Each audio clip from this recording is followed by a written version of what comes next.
Hey, good evening and welcome once again to another edition of Step Up, Make a Difference, the podcast. I'm Mike Peacock, hosting this show along with my good friend, the good doctor, Marty Durden. Marty, how's everything going, my friend? Oh, it's been a good week.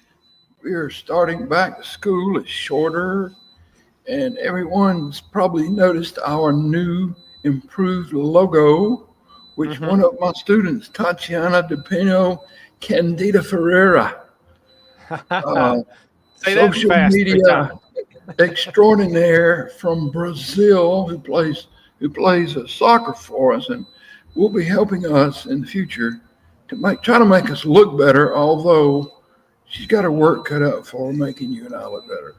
That's for sure. She's got it really got. If she can make us look better, she can get a job anywhere in the country. I can tell you I that agree with that won't be that, hard for brother. her to do. but yeah, it's been a busy time around here for those of us at Georgia Alabama Sports Live. We've gotten the season going. We were on week 2 in Georgia and week 1 in Alabama, coming off of that first week of the season. So we did kind of the week 0 and week 1. And got the season going here and are busy. If you want to watch some good high school sports, remember to look up Georgia Alabama Sports Live on YouTube and Facebook. We have multiple pages on Facebook now. And catch a game. We're doing softball here in Georgia. We're doing volleyball in Alabama and Georgia. We're doing football in Alabama and Georgia. And we are staying quite busy, as you can imagine, with the schedules full blast and school started. And Marty says you're about to start here at Shorter. And college football season got going yesterday. So we're here on Sunday, August 24th, 2025. And we've got a great guest today, Marty. We were going to have him on a few weeks ago, and then our schedules kind of got mixed up a little bit. And we've been wanting to have this guy on for a long time, but you and I know him well. You've known him a little longer than I have, but he comes from an unbelievable pedigree of coaches in his family and in his bloodline. And once you meet him and once we talk a little bit about it, you'll understand what I mean by that. But, Marty, we've got Levi Dunn, young head coach at Heritage Noonan, first-year head coach, first head coaching job, and we're glad to have him. So let's bring Levi on in here and talk to him here on the podcast. Levi, welcome, my friend. Good to see you. How's it going, guys? I'm happy to be here, excited to be here and talk to y'all a little bit and catch up. It's an honor to have you here. The feedback we get when we promote our guests, it kind of blew me away this afternoon.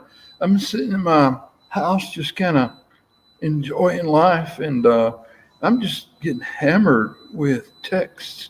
Levi Dunn.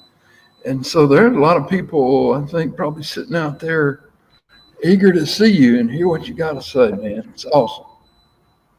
Hopefully we can give them some good little nuggets to talk about, Coach.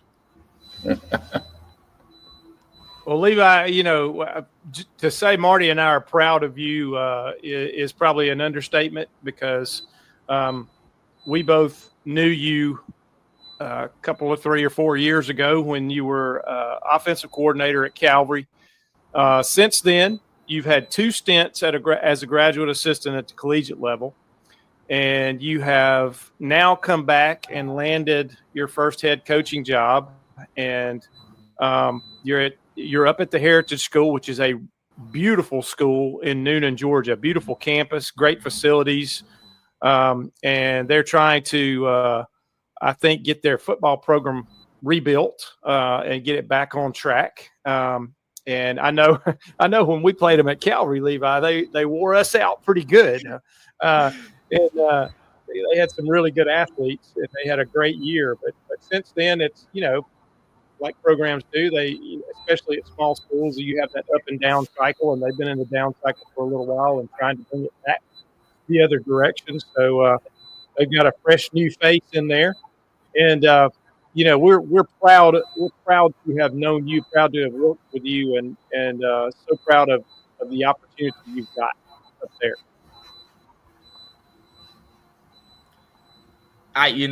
It's an opportunity that kind of walked in and I wasn't necessarily anticipating it. I think that it's a situation like you said, it's a rebuild, but all the pieces within the admin building and everything like that are in full support of what I'm trying to accomplish, and I think that was one of the big things that kind of enticed me into the job, was that everyone seemed to have the right mentality going forward and kind of knew what needed to be done to get the program where it needed to be. Now, rebuilding a program isn't something that, you get immediate results on. And it's something that's going to take a little bit of time.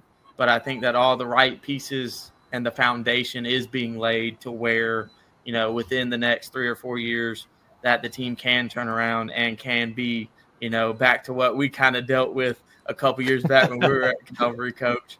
And the kids are great here. It's a different kind of kid that you're trying to coach. They're really respectful. They have a lot more freedom than I'm used to, within their school days and things like that. So it's one of those things where, like, throughout the day, I'm having different guys having free periods as their seniors that are coming up and hanging out in my office and talking ball and getting caught up and making sure they understand what's going on in the game plan. And just trying to kind of lay the foundation for the years to come. And that way, the middle schoolers as well are showing up and kind of hanging out and building relationships with them. And so that, in the next couple of years, the program can grow as a whole. And it's one of those things where you start at the bottom and then you build from there. It's not something that, you can go out and short-term fix it and get a couple kids to transfer in. But to build something that sustains and it's something that kind of goes long-term, you got to start at the bottom. And, a lot of times that's the middle school program. But for us, actually, we just started a youth program as well. So, we've got something that, isn't directly connected to the school, but it is an outreach to where it's youth tackle football all the way from 6U up to 11U. So they're getting, introduced to our facilities, getting to meet our guys because they practice right after us in the afternoons. They play their games on our home field on Saturdays. So, to build a program, it takes steps and it takes time, but we're hoping we can kind of get it moving in the right direction. It's a brick by brick process, and it will give you so much pride when you start seeing that building, that culture change and numbers go up, and they will. The good thing is you're in a rich area for athletes. Coweta County always been a wealth of good athletes up there. So that's all you need. You know what to do with them. We just got to get them there. We just got to get them dressed out and get one of those helmets I see laying up behind you on their head. Without a doubt, Coach. I think a lot of that, goes back to, and we've got the kids in the school, and they've played in the past, but when programs go through trying times and things like that, a sense of consistency is what they look for, and to find somebody that's really going to be honest with them and be real with them. And that's something that they're figuring out is who I am as a person, and that I'm always going to be honest. And so I think it's one of those things where, once we win 1 or 2 games and things start to turn around, I think the numbers will follow, because the bodies are here, and I think this past offseason we had, at one point we had 15 kids trying to transfer in to play football. And, so most of them kind of fell through the cracks for reasons or some other kind of situations that present themselves. But it's for that to be the case with the pass that they had last year just goes to show what it will be in the future when we get this thing turned around and moving in the right direction. And Levi, let's go back just a little bit now and talk about your background some. You grew up in a football family. You grew up in a coaching family. I mean, you're still a part of a great coaching family. So I'm just going to kind of set the table a little bit, and you tell us maybe when you decided you wanted to be a coach, and kind of go through that history a little bit, your playing days, and then as you started to develop your knack and your love for coaching. But let's just start on the grandparent level. Your grandfather was Joe Sparks, and Joe coached at the college level and at the high school level, legendary around Columbus, around here. And then his sons, Jay and Steve Sparks, and your mom, who is Susie Sparks Dunn, all are coaches. Jay Sparks, started out as a high school coach and then moved up to the college ranks. A longtime women's basketball coach at Columbus State, and had an undefeated regular season at Columbus State when I was a part of that program as well, and lost in the semifinals of the national championship. Finished, I think, 33-1 that year. But and then Steve has been a high school coach around the Columbus area for a long time, and he has coached both baseball and football, and I think both of those guys played collegiate baseball. Then your mom is still coaching. She coaches cross country. She has helped with softball. She does a little bit of everything. Teaches PE, and she's still very active and very involved in coaching. And then most of all, most people will recognize your last name if they've been around the Southeastern Conference very long. They're going to recognize your last name if they're going to put the pieces of the puzzle together. You are the son of Joe Lee Dunn, and Joe Lee was a defensive guru, and worked on most people probably remember him from working at Mississippi State with Jackie Sherrill and running that blitzing defense that he had there. And he never was in the press box. He was always on the sideline calling the defense, and I always remember that because a lot of times the defensive coordinator's up there in the perch, talking down to the sideline, but your dad was always on the sideline. And so talk a little bit about what it's like to be in a family like that, and anybody that I've left out that might also be in coaching, you need to mention them too, because I don't want to leave anybody out in that family. Well, like you said, it's a long list. I think that the big thing that you have to understand with growing up in a family like that and being around everybody like that is just the competitive drive that it instills in you from a very young age. And it turns everything that you do into a competition. I think that really the really only one that you missed out on, honestly, Coach, was probably Uncle Rod up in Montana with Aunt Sharon, who just passed here recently.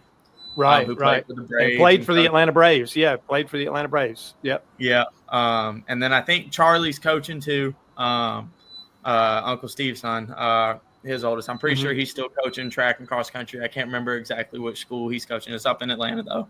But back to what you said and what we were talking about. I think that starting out so young and things like that, it just really forces you to understand the meaning of wins and losses. I'm a little more old school and not as much into the participation trophies and the moral victories and things like that. If there's a scoreboard on, you want to have more points than the other team by the time it's over, unless you're playing golf.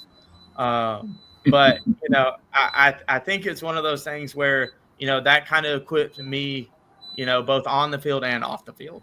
And, Mom was a big driving force in the sense of academics being just as important as athletics. So a lot of that mentality translated from, being on the field and competing with people to being in the classroom and wanting to have the highest grade on the test. I graduated high school with like a 4.1 weighted GPA after all my AP classes and things like that, and had a 3.6 undergrad and a 4.0 master's. So it's one of those things where I think that people always talk about, academics are important as athletics are. And I think that my upbringing kind of really reaffirmed that and kind of instilled that in me in a different way than a lot of normal people get. I think that a lot of the tools I get and the relationships that I'm able to build kind of go with that, and moving around a lot as a young guy. I got to meet all kinds of different people from different backgrounds and cultures and the whole nine. And so I think that that's equipped me being a coach now, being able to develop those relationships with every kid, because not every kid's the same, and everyone has to have a different kind of, connection with you, and being able to be that for them allows me to have the tools to be successful, I feel like. You definitely have a good background and a lot of support. Your mom, amazing coach. I coached with her, coached with Steve I think Steve and I coached together maybe 14 years. I taught him everything he knows. No, he's a great, great coach, man. We spent a lot of time together, deep friendship there. He coached my sons, so it goes deep with the Sparks and the Durden family. We're joined at the hip. I think Orla, Jay, all of those guys. The coach Charlie, Charlie at least twice hit the winning bucket in basketball, both impossible shots. I mean, I was yelling, no, no. And they both went in, and then I just turned it into a three like this. I was about to say, yeah, you just start cheering. Yeah, and so did his sister. She hit a big one like that. So they're kind of clutch performers in that family. But there's something about coaching. Some people are born with more latent talent than others in oral coaching. But I think coaching can be learned, but it just seems like some people are better at it than others. I guess look at it like this: on the Sistine Chapel, right? In the roof. There was a great painting, right? Last Supper. Who was that guy that painted that? His name wasn't Sparks, I don't think, but I don't think so, Coach. You could give a million people the same letter, the same idea, the same everything, and it wouldn't come out anything like he did. So it's more than just knowing. It's an ability. It's like an instinct. It's something embedded in you. And I've always thought you had that, and I think I can spot coaches. And I think you have a lot of that latent talent. And I guess time will tell. But no matter how talented you are, you still got to have players, right? Oh, 100%. You got that right. Mm-hmm. And, to piggyback on what you said, Coach, I think that, you can learn some of it. And I think that I've been lucky enough to have some awesome role models early on in my career that I can look up to and kind of base my skills off of and kind of follow their lead. For instance, you being the athletic director at Calvary when I was there, I leaned on you for a lot. Coach, Peacock, when you were out there coaching the offensive line and stuff like that, I leaned on you too. And I think y'all had Coach Osborne on y'all show too a couple of weeks back. And, we did. I've had some amazing role models in my life that have really kind of set the standard for me as to, what it takes to be successful and to do it the right way. And, that's just as important as, you can find a way to win, but doing it the right way and having the right kind of impact on these kids and stuff like that and building something sustainable makes it all the more satisfying than, trying to find a loophole and, live in the gray area a little bit just to steal one or two more wins. Yeah. Totally agree. Yeah. When, Levi, did you realize that you wanted to go into coaching? How early on was it? Did you ever, let me rephrase that a little bit. Did you ever fight the notion that people expected you to be a coach? I'm sure there was an expectation with your family, not necessarily from your family, but from people outside. Oh, that guy's going to be a coach. Did you ever fight that, or did you just kind of, is that where the stream led you? I guess I don't know. It's really funny how life works. And all the dips and turns that you go through life. Because I started out playing college football at LaGrange College for Matt Mumme and played there for a year. The plan was always try and coach in college because when you grow up seeing Dad do what Dad did, it was one of those things where I was like, okay, I want to be like him and I want to see if I can do it. And so, my undergrad from, college, my bachelor's in finance. So I don't have, the education background that a lot of teachers get and stuff like that, because the plan was always to get into college. I think that it turned out where Dad started getting more sick as I finished my freshman year of college playing ball. And I talked to Mom, and we had a family meeting, and I ultimately decided that family comes first. And so when I made that decision, Mom kind of brought it up and was like, hey, look, if you want to get into coaching, while you're working on your undergrad, I can talk to our football coach at Calvary, which was Coach Osborne at the time. And so I didn't know any better. And I was like, I would love to stay involved and, be around the game, because I love it. I didn't know anything other than football. I played everything growing up, but football was my love. And that was what, I invested the most time into. And so I met with Coach Osborne, and he gave me the opportunity to be his receivers coach that first year. And he was a wing T guy then. And we had the twins who were dudes back in the day. And I think one of them had like 1,400 receiving yards out of the wing T, and that tells you all you need to know.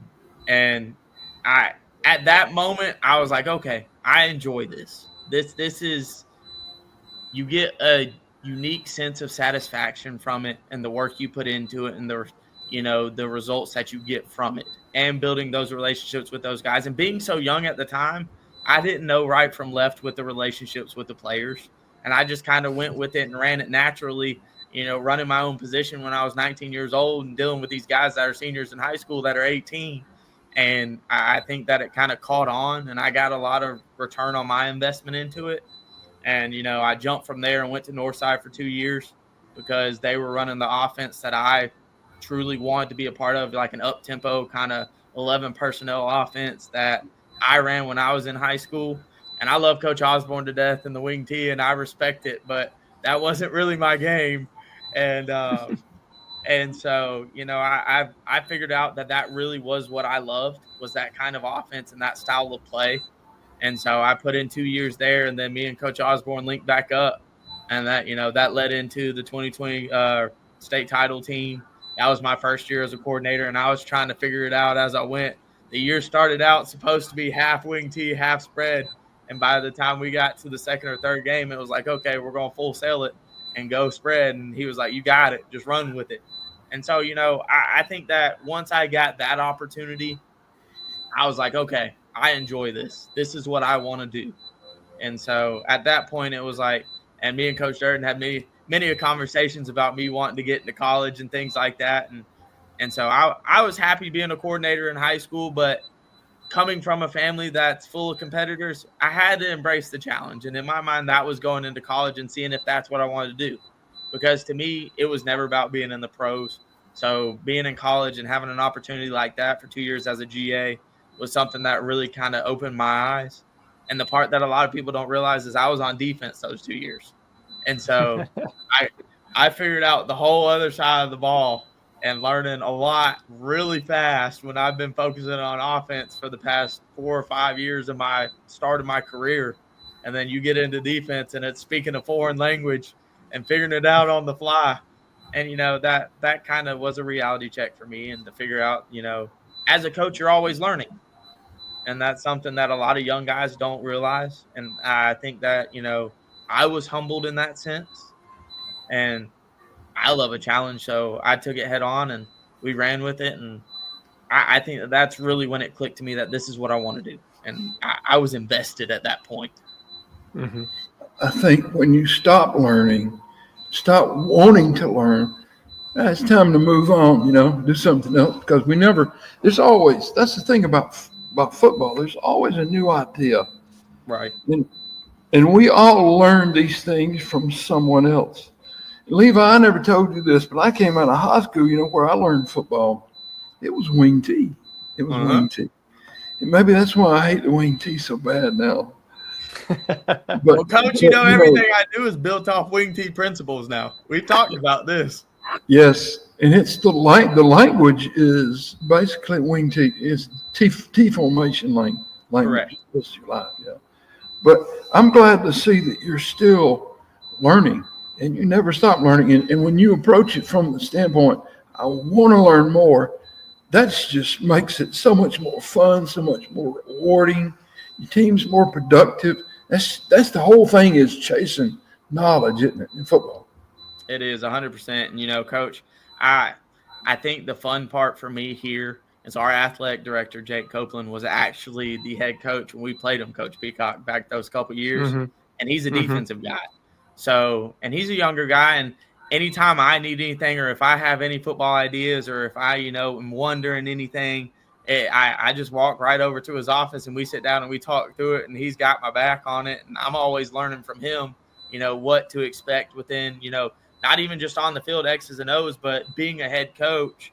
He's been a head coach for 4 or 5 years, and it's one of those things where he knows the ins and outs of it and knows the league and things like that, and kind of helps me keep my head on straight and make sure I have everything done that I need to have done. And not to mention, Coach Osborne, and I've talked to Coach Durden a couple times, and Coach Orpay's over at Northside, and Coach Ingram over at Northside. All those guys have been great resources for me, to learn what I need to get done as a head coach, and that it's a whole different ballgame than just being a coordinator. And so figuring out how to juggle all those things and learn that as I go, to me, is an awesome challenge. And I feel like I'm figuring it out as I go day by day, and trying to figure out all the little things that I might be missing one week and getting better every week in that sense as well.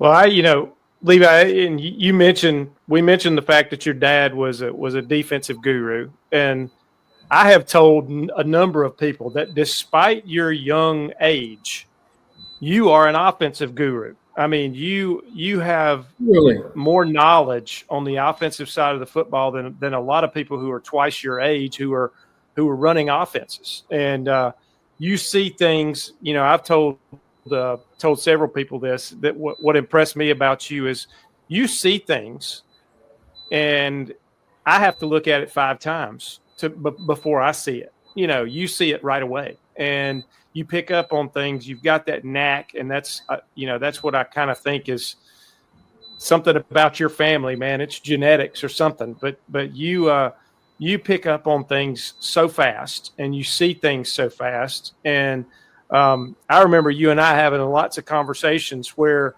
I would say, why don't we try this? Or what, have you ever thought about doing this? And you'd say, oh, that's interesting. And then next thing you know, if it was an idea you liked, we would come up with a play off of it, and start trying to do some things with it. But you could see where that could work in situations. And, I was just throwing something against the wall to see if it stuck.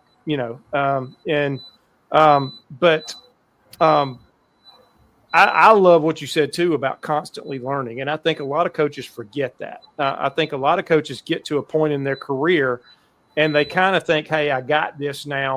I know what I'm going to do. I know what I want to do. And they get complacent.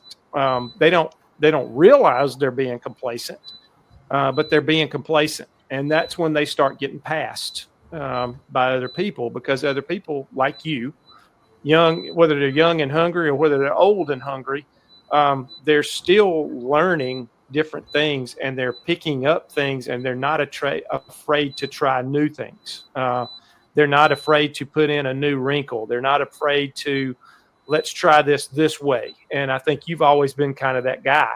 But the other knack that you have, I believe that is an uncanny knack, is you see things in kids that tell you right away, this kid could be something if we develop him, and I want you to expand on that a little bit, because you have that ability. I've seen you do it. And I've seen you, you took my youngest son, Bryn, who's 21 now, but he walked on, he played football in middle school, didn't play again until his senior year at Calvary. And you had him almost ready to be the backup quarterback and go into a game if our quarterback went down in just a matter of weeks. And unfortunately he got sick and got mono and had to miss the rest of the season. But you had him on the verge of being ready to play as a senior in just weeks of work, because you saw something in him that he could do it. And so talk about that a little bit. Well, to me, I feel like it's almost something where you can translate that to a lot of different forefronts. in the sense of everybody's got their strengths and their weaknesses. And I think a lot of that, you get somebody out there and let them move around a little bit and stuff. And the system that I have and that I run, it's easy to slot people into where they can be most successful. And when you're working with high school kids specifically, half the battle is making it fun for them.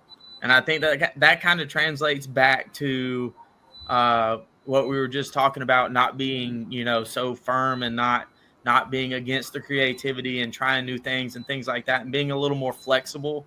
Because at the end of the day, if kids enjoy what they do, they're going to remember it and they're going to retain information.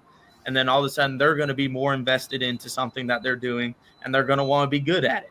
I think that, when you're evaluating skill sets and things like that, a lot of it is you can put them through a couple baseline movements and then you kind of know where they fit. And the hard part is the ones where you see them when they're young, and then you never know how their body's going to develop. And once you kind of figure those out and you can kind of get them in the general vicinity of where you think they're going to play, I mean, all of a sudden, as soon as you think you've got that figured out, I mean, you've got a 5'4" middle schooler that's in 8th grade, and by the time he's a junior, he's 6'3".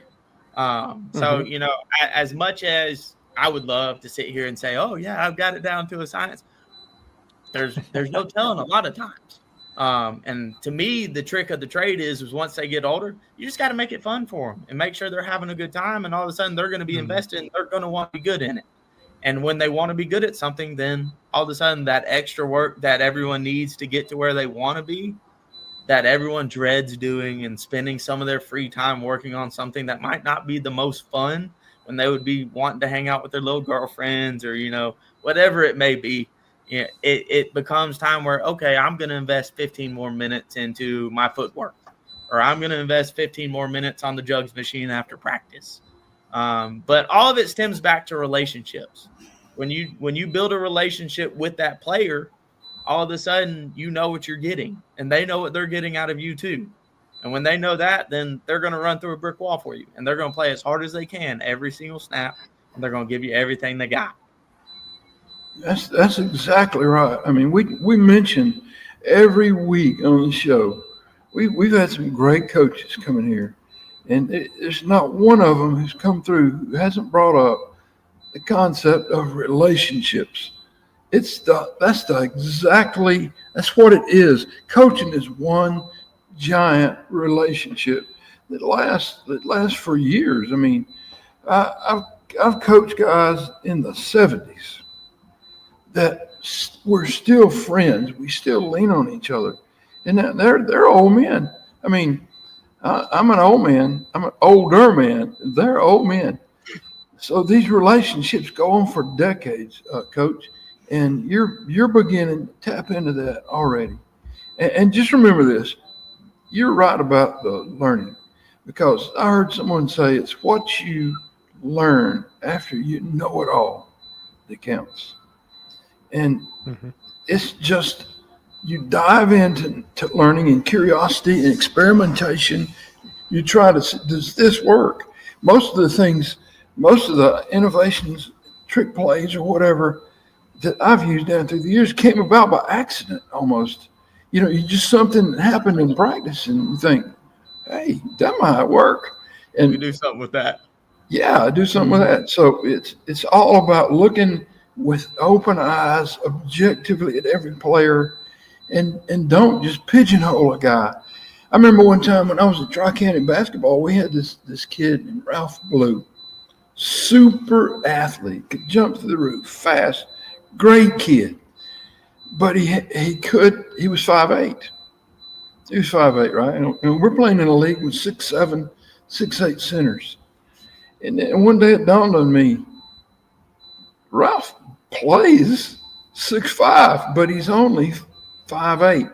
Don't let his looks fool you. So we put that guy at high post, and nobody could cover him between the free throw line and the basket. He'd leave him in the dust. And it's all just seeing something nobody else sees, right? 100%. No doubt. Levi, let me ask you this. What do you think about quickness, strength, training, and all those things? Give us your theory on how to off-season stuff, in-season stuff. How do you change? How do you meet the needs of these guys? Strength and conditioning. Well, to me, that's one of the biggest turning points in any program. And not just football, but every athletic program that's within an athletic department. To me, it's something where you need to lift year round. I think that, the intensity of the lifts doesn't change. I think, if you're a percentage-based guy, your percentages don't really need to fluctuate that much. I think the volume that they do lift at if they're in season does need to be different than if they're out of season, simply because of the wear and tear on their bodies. But I think the piece that a lot of people overlook when it comes to the strength and conditioning aspect of everything is, the injury aspect of it, to where, not in a negative connotation, but in a positive sense. If you're working out while you're in season, your body's not going to shrink. You're not going to shrivel up and get hurt a lot quicker. It's actually going to be the opposite. Your body is going to maintain the muscle mass that it's built in the off season, which is going to help you stay healthy through the season. If you structure your program right, then it's something that's way more beneficial than, our guys are going to be too tired to get a lift in, while we're in season. It's going to hurt them. No, it's not. It's going to benefit them more than anything. It's going to help them stay healthy throughout the season. Their muscles are going to continue to grow, because while they're at practice and they're playing games, they are using the same muscle groups and things like that. But I think that's a turning point in a lot of programs. And I think that's something that I'm having to put a renewed emphasis on here. And I think that the kids have bought into it pretty well, and they're starting to enjoy the weight room again. And the weight room doesn't have to be miserable. You can have fun while you're working in the weight room too. And I think that's a concept that a lot of coaches overlook nowadays, and to go from, the old school world of everything is, straight and narrow, A to B to C, there's no middle ground to anything and no fluctuation. I mean, with the modern generation that we're working with, there has to be some sort of fun to keep them engaged. They're not going to be the ones that you can sit there and get up in their face and yell at and go crazy at and stuff anymore. You've got to approach it from a different angle now. And that's just the next generation. And that's part of it. And that's part of growing as a coach and being able to be malleable and to change what you're doing. And so I think that I've gotten to the point where I'm starting to make the weight room fun for them. And once you get that point turned and the kids buy into the weight room, I mean, that takes care of itself, and that it translates to the other sports. And, your basketball players worry about it affecting their jump shot. But if they're working out year round, then their jump shot stays up to date. And you're not trying to kill anybody when they're in season, but they have to at least maintain with what they've developed. Yeah, that's right. Absolutely. And let's talk about another aspect, Levi, of coaching that I know is important to you, and it's always been important to Marty and myself and to Coach Osborne and pretty much everybody you've mentioned. And that is, when you're coaching these kids and you're building relationships with them, you're not just building a player, but you're building a young man. And how they conduct themselves off the field and away from practice is very big. And teaching them that, everything's not about them. They're part of a team, and then they're part of a family. Then they're part of a class, in school, friend group, whatever case may be. They have roles to play. And you want to make them stronger, not only physically and as an athlete, but you want to make them stronger as a person as well. And how big is that? And how is it? Are you seeing a different side of it now that you're a head coach? That's honestly the biggest part of it. And a lot of people, will look at the wins and losses and things like that. And as competitive as I am, I catch myself looking at the wins and losses too. And then you look back on it, it's like, okay, at the end of the day, football ends, and it ends for everybody. It doesn't matter if you go play in the NFL, play Division I college football on Saturdays on ESPN, and win a national championship. At some point, your career is going to end. And that's just the cold, hard truth of it all. And once that ends, are you equipped with the skill set to survive? And that surviving is not just staying alive. Surviving is being able to communicate It's being able to build relationships. It's being able to do the right thing when the wrong thing presents itself in front of you as the easy course of action.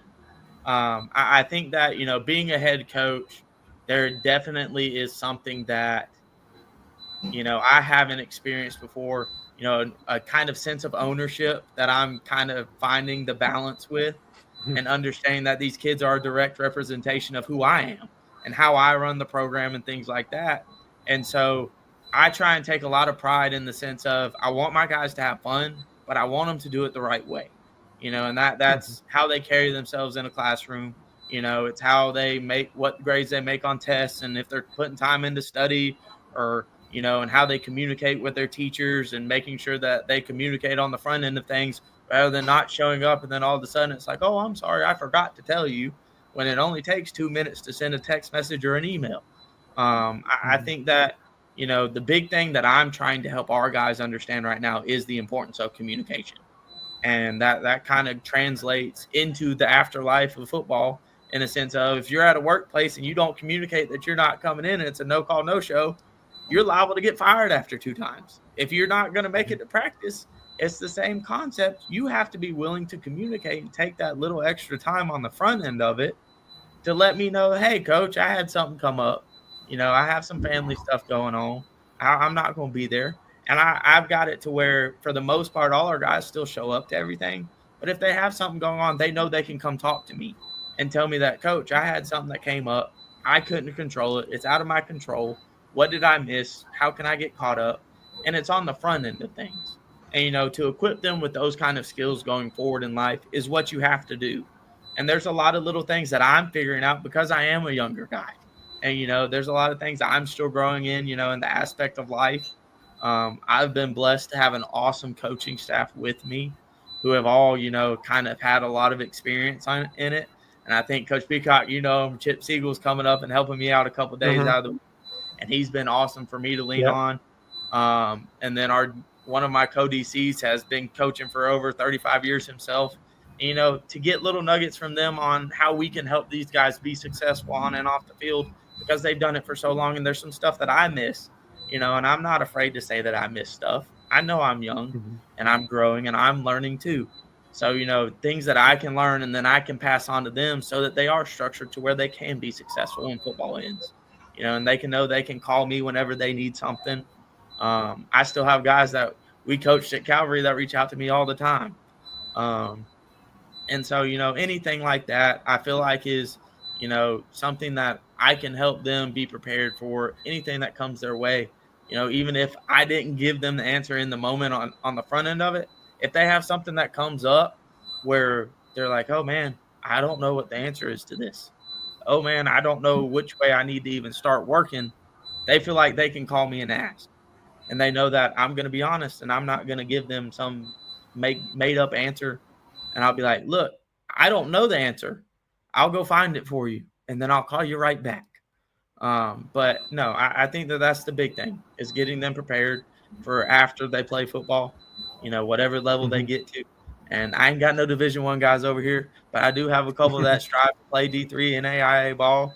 I've got 1 or 2 that might be a low D2 guys, but they know at the end of the day, and I'm honest with them, like, look, dude, football ends. You got to be prepared for what comes next. And that's just the cold hard truth of it.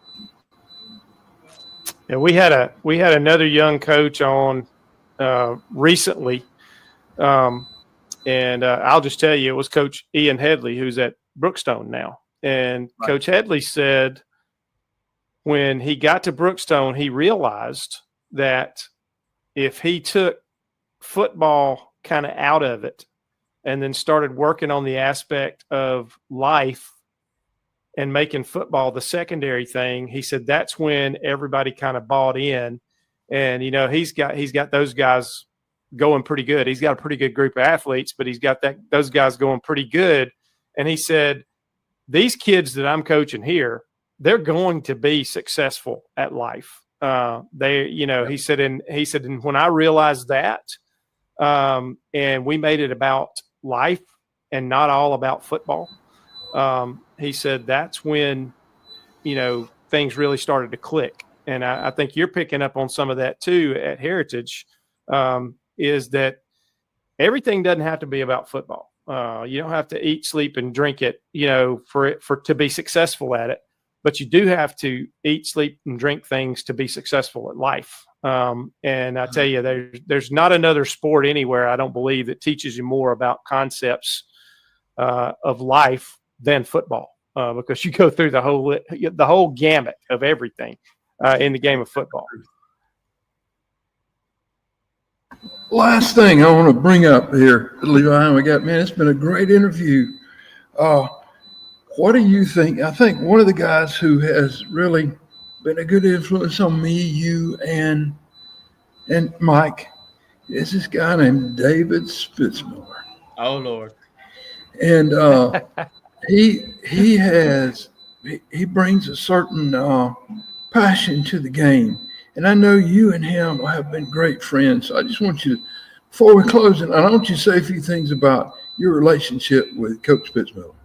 Well, Spitz is definitely one of those guys where, I talked about all these other guys in the coaching world that y'all have had on y'all's show and everything like that. But Spitz probably has had the most impact on me that a single person has, in the sense of he's one of those guys where he's all in all the time.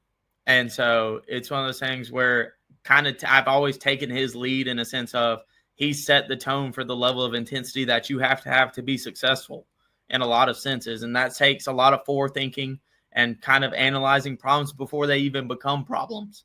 And that's something that I think he's equipped me, and he's helped me learn a lot of skills, to equip me to where as a head coach, I'm thinking ahead of the curve and trying to, prevent things from happening before we even get to a point to where we are in a bad situation.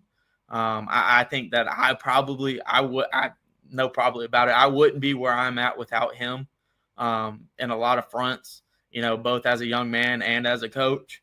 I don't think I could thank him enough for all the effort he's put into me and trying to get me to understand all the little things that I have to do right to get to where I want to be. But at the same time, he's the best teammate anybody could have. And sometimes, he can come off as a little aggressive, and sometimes he can come off as a little passive. But at the end of the day, he doesn't want anything that isn't the best for us as individuals. And I think that, I appreciate that more than anything. And looking back on it, it's like every day I look back and I think about it, and there's something that he's taught me. And I'm like, okay, I'm using this today. And I wouldn't be ready for this situation that's presented itself or navigated this conversation the right way, or looked for the right kind of person to talk to about this kind of situation, and that's something that you can't put a price on. And it goes into the always learning situation stuff. And we talk just about every other day about something new. And he's always trying to help me build my program as a whole. And he's not even up here.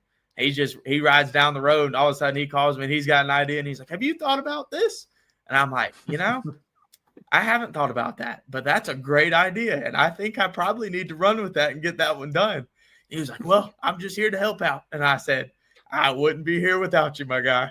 So, I'm glad you brought him up. That one definitely slipped my mind, but he's definitely someone that I wouldn't be where I am without him. And I owe him a lot for where I am at now.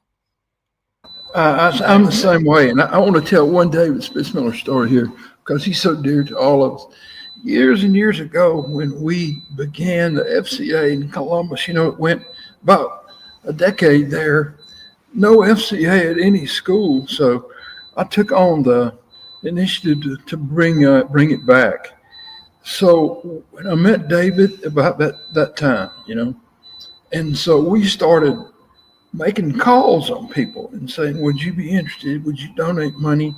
So we were in this big wigs, won't mention his name, a big shot kind of around Columbus, his office. And David was there. And so we were talking. He says, well, do you have a board? Do you have a chairman? And I said, yeah, David's our chairman. Well, we didn't have a board. We didn't have a chairman. We didn't have anything. But we got a donation from that guy, and we made out pretty doggone well with FCA in that area. And when we walked outside, David said, so I'm your chairman of the board? I says, yeah, you're old blue eyes, man. So there's a million David Spitzmiller stories. and we're all grateful to what he's done in our lives. And I wouldn't trade him for the world. He's a great friend. 100%. And it's amazing, again, how relationships cross each other in network. It's amazing. No Levi, doubt. we had great guests.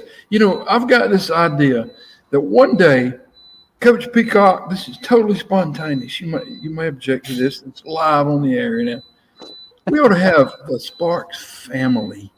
We ought to have like 6 mics sitting around and just let the Sparks Dunn family speak to us. What do you think? Wouldn't that be wild? Yeah, we could probably put that together, and I guarantee you it would be awesome. To have the generations and the different folks in there.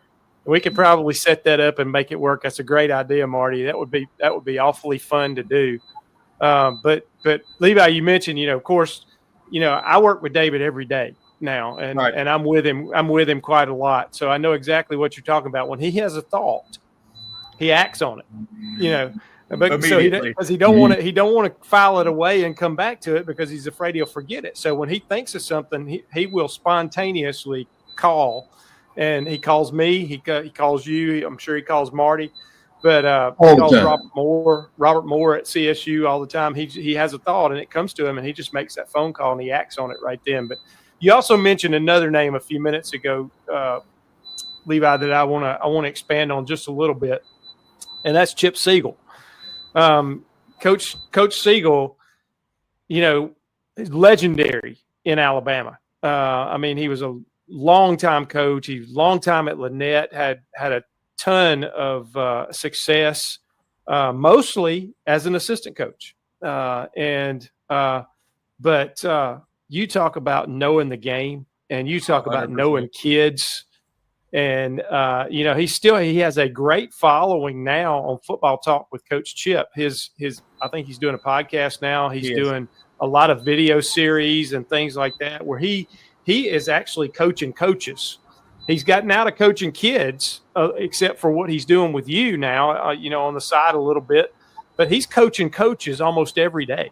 And, that is, what he's doing is absolutely tremendous in what he's done. But what a good guy. What a super good guy, and what a great asset for you to have as a young head coach, somebody to tap into like that has seen just about everything that you can see in this game and knows tons. He's probably forgotten more than I'll ever know. I just want to give kudos out to you and I will tell you this. I've talked to Chip 2 or 3 times, and he believes in you. And if you don't know that, you need to know that. He met you and got to know you a little bit, and he believes in you, and he believes you're going to do great things in this. And it's always great to have a David Spitzmiller and a Chip Siegel in your corner that believe in you like that and support you like that.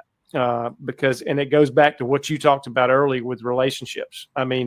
If you build those relationships and you maintain those relationships and you respect those relationships, they're going to be for life. And they can turn around and help you more than you can imagine as you go through. But I think that's great. But yeah, as Marty said, we are so glad you were able to be with us today. It was a little bit short notice, and normally we try to plan a little bit further ahead, and we kind of, with my busy week and Marty's busy week and everything else, we all of a sudden we realized, hey, we don't have anybody for the show on Sunday, so we're. So I said, let me call Levi. I said, we were going to have him on earlier. Maybe he's available. So I'm so glad you were available to be with us. It's been great. And Marty, we need to go on. We need to act on your idea and maybe try to get I'm all. sure we can make that one happen. That would be a good episode. Now the hard one is going to be to get your mom on. I can handle that.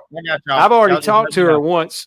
I've already talked to her once about it, and she's like, "Oh, I don't like to do interviews. I don't like to do stuff like that." But she don't realize this is not really an interview. This is just talking, Exactly. And it's talking about coaching and everything. So we need to make that happen. That would be tremendous if we could do that. We've even got a place here with our relationship with Georgia Alabama Sports Live where we could get in one room and we could actually do it. I believe we can make it happen. If we can plan it out and get a day where we can get everybody together, we need to do that. But Levi, we so appreciate you being with us. You know, I know the first 2 games of the year haven't gone as planned or as hoped, but you know what you're doing. You know what you're laying a foundation and you're building, and it's going to come. And you've got everything in place. You're doing it right. You're taking the steps, and we just we're watching you every week. We're keeping up with you, but we just appreciate you being with us. I appreciate y'all having me, you know, and I'm hoping to get Georgia, Alabama up here for one of our home games. We've got 3 more. I got to reach out to Thrift about it, and maybe Coach Peacock, you can come call it for me. You know, I'd have a blast. I would have a blast. I guarantee you. But hey, and one thing before we get out of here, we always ask coaches this anytime we have a coach on, and you're a young guy, and there are a lot of young guys in coaching. If you could give a young coach one piece of advice, what would it be if somebody came to you and said, hey, you know, what do I need to do? I'm trying to get this thing going. What would be one piece of advice you would give a young coach? I think that the big thing that a lot of coaches run into is, you know, well, let me go with 2. I'm going to steal 2. All right. One is you never stop learning. Like we talked about and we've touched on a couple of times. You can't stop learning, and you can never think you know it all, because as soon as you think that, you're beat. Right. The second thing is you always have to put your ego aside. Even when you're a head guy, it doesn't matter if you're at the top of the food chain or the bottom of it. You got to be willing to come into work every single day and give it everything you got, on your good days, on your bad days, on your days that you're just feeling okay and you're just kind of going through the motions. You got to give it everything you got to get to where you want to be. And that sets the tone for everybody else, because somebody's always keeping an eye on you and somebody's always chasing right behind you. So I think that would be the big one that I would give is you got to work. You got to outwork everybody else. And, you know, and that's not saying it's, you know, a volume thing of time and you got to spend this many hours, but you have to do quality work and you have to put the time in to be where you want to be. Excellent. I agree with that. It's just the guy who shows up for work that in the end wins. Well, Levi, we appreciate it, man. It was a great hour here. And I appreciate y'all guys. We'll try to get you back when the season's over, and we'll work on that family. Oh, yeah. Let's work on that. Let's get that done. That'll be a good time.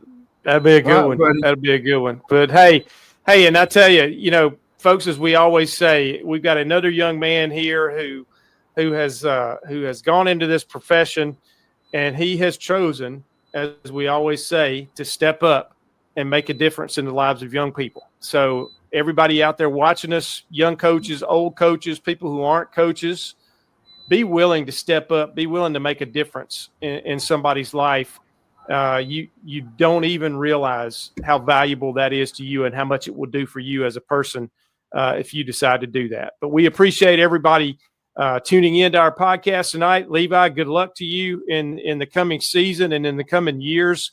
And, you know, we're going to work on getting up there, maybe calling one of your games if we can work it in. But I'd love to do it. But and we're definitely going to work on that family episode 100%. For sure. But, hey, have a great year. Have a great week this week of preparation. Marty, have a great week up at Shorter as classes get going. And everybody else out there, thank you again for watching. And we'll see you again next week right here on Step Up, Make a Difference. Good night, everybody.